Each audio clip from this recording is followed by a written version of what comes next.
بڑی پیاری حدیث ہے، انشاءاللہ آپ کا ایمان تازہ ضرور ہوگا۔ خصائص الکبریٰ جلد اول اور نزہۃ المجالس جلد نمبر 2 صفحہ 108 کی حدیث پاک ہے۔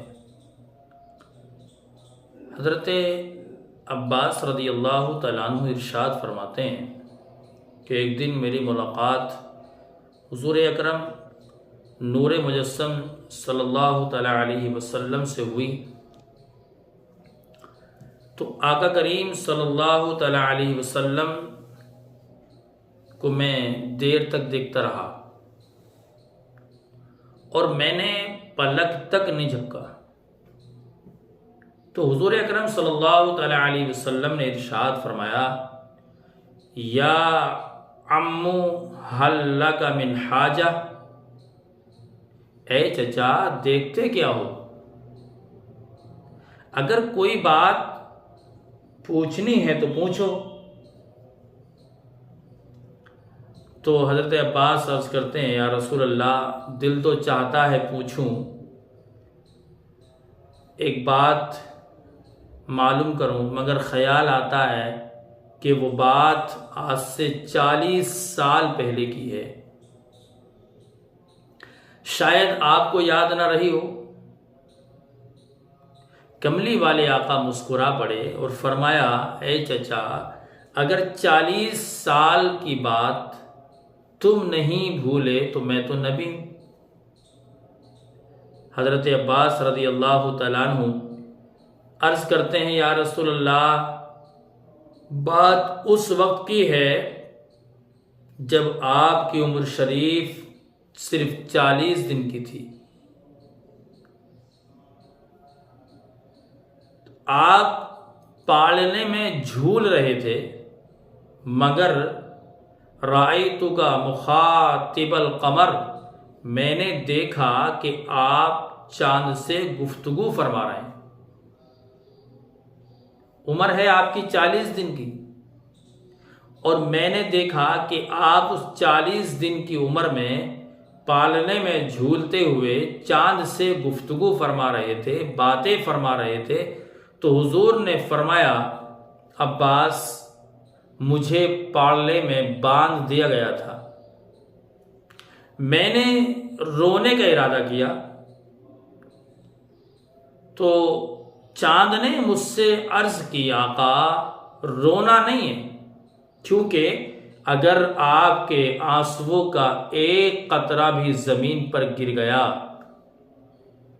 تو زمین قیامت تک سبزہ پیدا نہیں کرے گی، اور پھر میں امت کی شفقت کے لیے نہیں رویا۔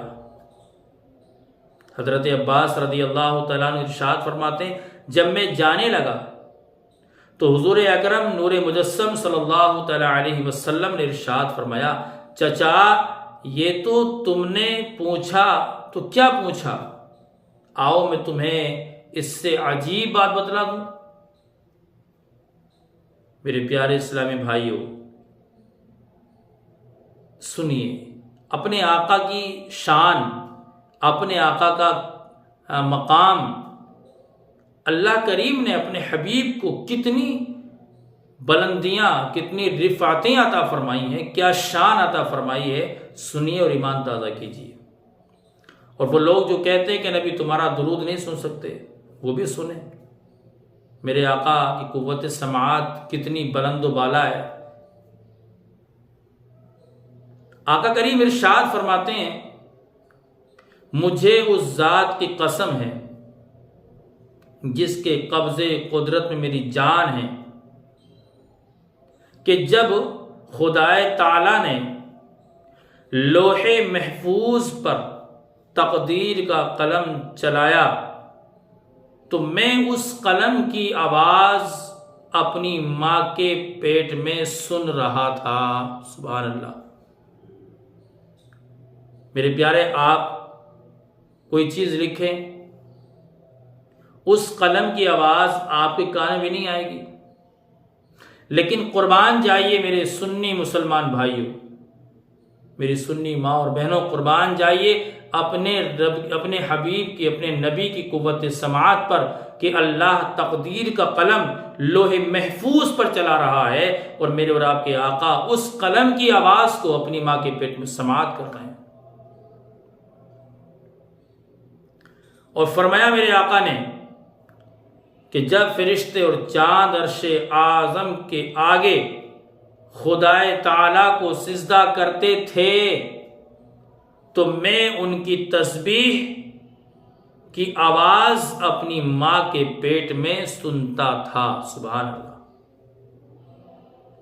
میرے پیارے سنی غیور مسلمان بھائیوں، ہمارا نبی وہ جو 500 سال کے فاصلے سے آسمان کے چڑچڑانے کی آواز کو سن سکتا ہے، 7ویں آسمان سے 3500 سال کی مسافت سے آسمان کی کھڑکی کھلنے کی آواز کو سن سکتا ہے، جو لاکھوں میل کی دوری سے حضرت بلال حبشی رضی اللہ تعالیٰ عنہ کی جوتیوں کی آواز کو سن سکتا ہے، اور کروڑوں میل کی مسافت سے لوح محفوظ سے تقدیر الہی کے قلم کی آواز کو اپنی ماں کے پیٹ میں سماعت کرتا ہے، وہ نبی پیدا ہونے کے بعد اپنی امت کا محبت بھرا درود و سلام بھی سن لیتا ہے۔ سبحان اللہ۔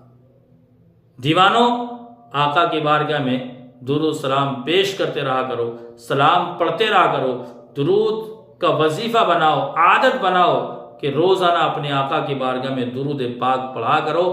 انشاءاللہ ہماری مشکلات بھی دور ہو جائیں گی، ہماری پریشانی بھی دور ہو جائیں گی، اللہ کرم فرمائے گا، درود پاک کی برکت سے اللہ ہمیں نجات بھی عطا فرما دے گا۔ تبھی تو میرے امام فرماتے ہیں، میرے امام کا شعر کوئی ہوائی شعر نہیں ہوتا ہے، دلیلوں کے انبار اس شعر کے اندر ہوتے ہیں۔ فرماتے ہیں، دور و نزدیک کے سننے والے وہ کان لعل کرامت پہ لاکھوں سلام۔ اللہ تعالی ہم سب کو عمل کی توفیق عطا فرمائے۔